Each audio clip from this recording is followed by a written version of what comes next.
everybody, what's going on? Joe Coffey here for PremierGuitar.com. We're at Winter NAMM 2011, checking out new stuff from 65 amps. That's the one and only Dan Bull with his one and only Les Paul. Actually, that's not your one and only Les Paul. You've got a dark one. My yellow one. This one was a gift from my wife on my 40th birthday, and a lot of friends hooked me up, and Seymour made me some pickups, and Dwight put Tone Pro stuff on it. And so we've got a new amp to talk about, but first, it's a tradition. Surely you've got a musician joke for me, right? I saved one for you, Joe. You know, every time we do this. So guitar players are going to love this. So these two guitar players run into each other on the street, and they haven't seen, it's a long joke, sorry. They haven't seen each other in like 2 years. And the guy says, "Where you been, man?" He goes, "Oh, dude, you wouldn't believe it. Listen, I wrote the song, I put it on the internet, and I get a call from Clapton's manager. Clapton wants to record the song."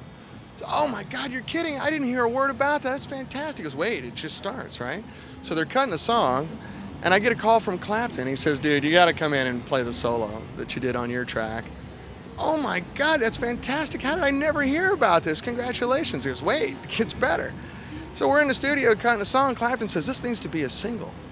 He goes, "Oh man, it was #1 for 16 weeks. He goes, "Oh my Lord, I don't know how I just totally went right by me. I'm sorry, congratulations." He goes, "Wait, even better."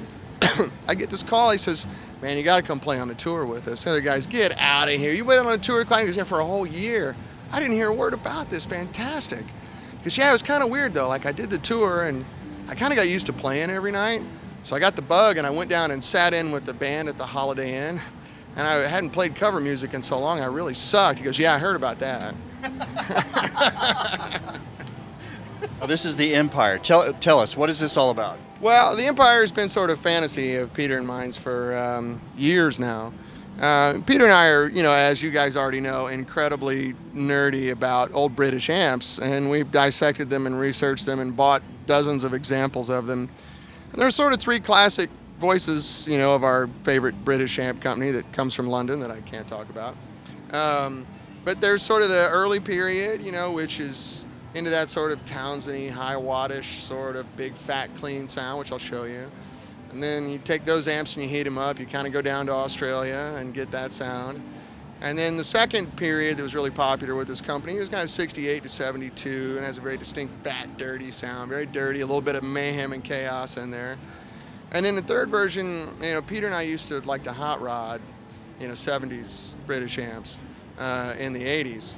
And we went with that route on the third voice. So what we have is actually a 3-channel amp that has 3 independent volume controls here. And it's controllable through a toggle or the foot switch down here. And so you can set all 3 voices differently, control it all from your foot switch. Has our master voltage on it, so you know it's very comfortable from a coffee house up to a big stage. And it's just 1 tone stacks. It's not 3 discrete channels. It's 3 different versions of this channel that we're switching through, and it's very, very, very authentic. And we were not comfortable sharing it with anybody until we got it up to our standards. And you know, Peter and I have boxes. You've been to our shop. You've seen all the old amps we have laying around. And then when we're all done, I'll let you guess what tubes are in there.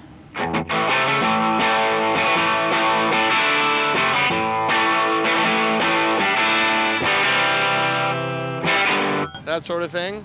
A little bit bad boy English thing.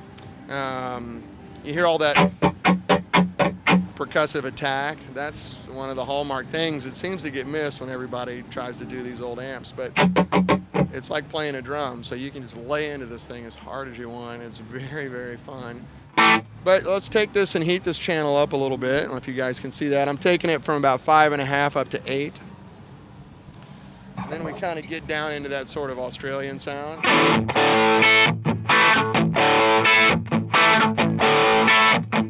Can you sing the high note?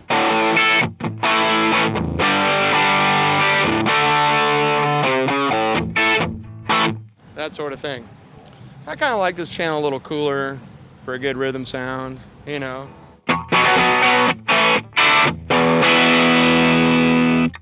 Big sound. Sounds like a 100-watt amp, right?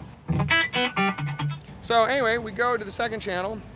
If we run this channel down low, you know, 1.5, 2, you're into that sort of, you can see the red light come on there, which means we're on the second voice.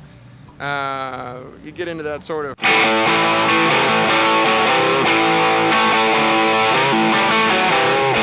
that sort of thing. But then you heat it up a little fatter.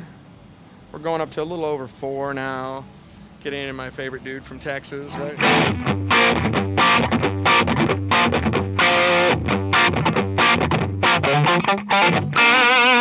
That's sort of, good, nasty. Whoops, how about we turn all the pickups on?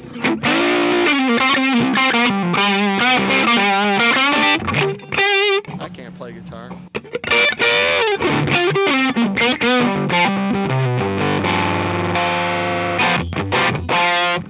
Then if you want to go a little hotter, we'll take it up to 6-ish. You get more into the feedback, but you get into that sort of that, late 70s thing.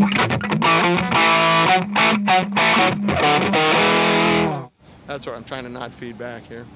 But I like to run this guy down around 3.5, 4, something like that. Then we go up to the third voice, you'll see the blue light come on.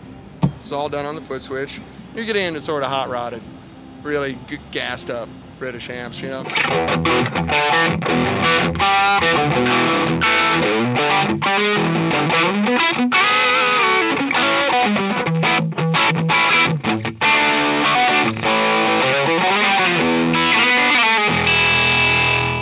you hear that sort of really ballsy cat scratch thing going on top. Not cat scratch fever, Ted, but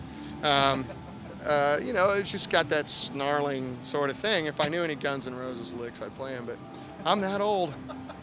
But yeah, you can go back, a good way to show the channels. Let's see, we're down on the clean, so I'll start off on number 2 here.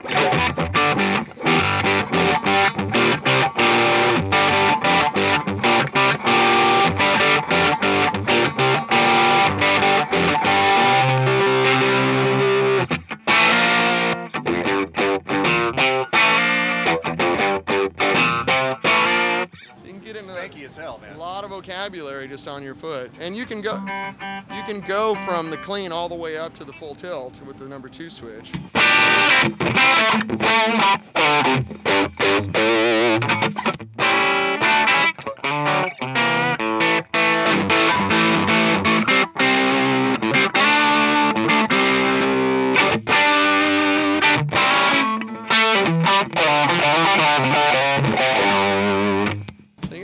There. Well, let's talk tubes. What is doing this? What do you think are in there? 34s. Right, of course. Well, it sounds like 34s. It's actually a pair of 6v6s. Really? So Peter and I have had this game ever since we worked retail in the 80s, because we couldn't afford nice amps. So we buy little bitty American amps that start with a letter that I can't say. And try to make them sound like British amps. So we literally used to buy Princetons and Deluxes and stuff and gas them. So we're not abusing the tube. We're not even doing anything dangerous. We just run it very unconventionally, and it sounds just like a little EL34. But the thing is, this amp's only 22 watts, if you can imagine that. And no one needs 50-watt amps anymore. I don't know any pros that play that loud on stage. And so for our blue line stuff, especially the upper end of our blue line stuff, we're dealing mostly with pros and working players. And so they want the sound of these big amps that we all love. I mean, everybody adores those amps, but you can't realistically play them anywhere anymore. Ever since the invention of the what's it called, microphone. The 1500 watt game's sort of a young man's game, and anybody over the age of 25 doesn't want to scream over a 100-watt amp or a 50-watt amp anymore. Even when we made the 18-watt London, I was astonished at how many people said, "How can I get distortion at a lower volume?" I'm like, 18 watts. Even the 12-watt Elvis. I run the voltage at half power. They do gigs like that. And that's the world. So we wanted to get this British voice out in a way that was very useful. Not only is it, one good British voice or this other good British voice, but it's all 3 of them. And it's hyper-functional. So even let's cut it down to a 12-watt amp, right now.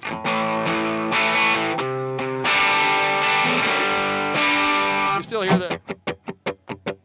It's maybe 10, 12 watts right now. And I still have,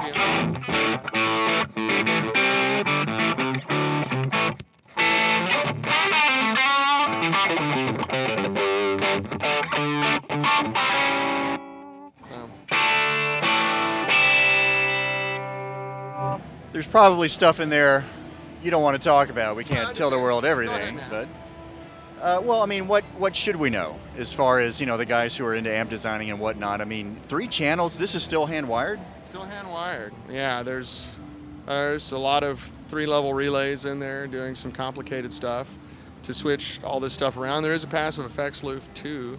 It's just a lot of work, and the wire routing and the component choices and noise issues and blah blah blah blah blah. It's just taken us a long time to get it right. And you know Peter, and you know me, and you know our level of analysis is pretty darn neurotic.